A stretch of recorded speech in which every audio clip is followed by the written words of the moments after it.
Franck, pour ces précisions, on le sent bien, la peur qui était déjà importante dans certains pays frontaliers est en train de se propager à d'autres États limitrophes, au Cameroun, au Sénégal. Jusqu'alors, les Français s'y sentaient en sécurité. Depuis hier soir, ce n'est plus vraiment le cas. Tout semble désormais possible. L'inquiétude est palpable, y compris au sein des familles, puisque manifestement, enlever un enfant n'est plus un tabou. Sophie Rodier, Gérard Grisbeck, Frédéric Franck. À 900 km du lieu de l'enlèvement, à l'ouest du pays, Douala, la capitale économique du Cameroun. Plus de 6000 Français vivent ici, la plupart expatriés. C'est le cas de Coraline Molinier, réalisatrice de documentaires. Cette Française ne cache pas son inquiétude.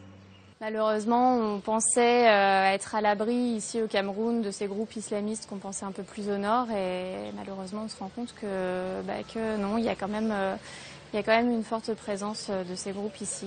Bon, je ne conseillerais pas de se cloîtrer chez soi parce que de toute façon, qu'on vive à l'étranger ou qu'on vive même chez soi, il y a du danger partout. Mais peut-être éviter pendant quelque temps la frontière, je dirais. Quitter au plus vite cette zone à l'extrême nord du Cameroun, c'est la consigne du ministère des Affaires étrangères. Y a-t-il une menace globale pour les Français dans toute cette zone de l'Afrique? Les autorités se veulent rassurantes.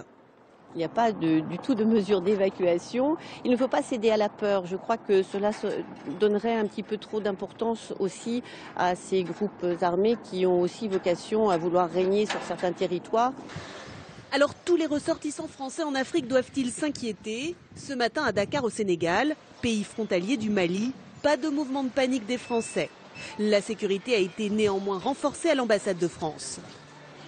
L'ambassade continue à fonctionner normalement avec son effectif normal, les familles restent ici. Je crois qu'il faut vraiment passer le message que le Sénégal n'est pas un pays considéré comme hautement à risque et n'est pas un pays déconseillé aux visiteurs. Il y a plusieurs milliers de Français résidant au Sénégal. Pour l'instant, la consigne des autorités est entendue.